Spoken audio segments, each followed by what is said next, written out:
Hello guys, আসসালামু আলাইকুম। Welcome to Lamisa রান্নার। আপনাদের সবাইকে স্বাগতম। আজকে আমরা রান্না করব নতুন আলু দিয়ে পাবদা মাছের ঝোল রেসিপি। এর জন্য আমি প্রথমে তাওয়াটা বসিয়ে তেলটা গরম করে মাছগুলোকে ভেজে নেব।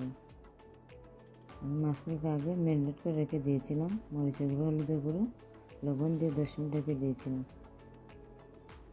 তারপর মাছগুলোকে দিয়ে আমি উল্টে পাল্টে ভেজে নেব।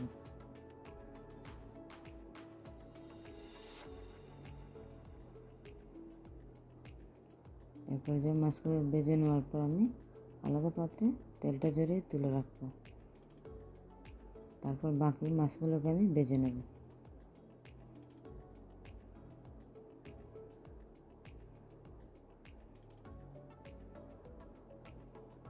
তারপর মাছ ভাজা তেল দিয়ে আমি তরকারিটা রান্না করব।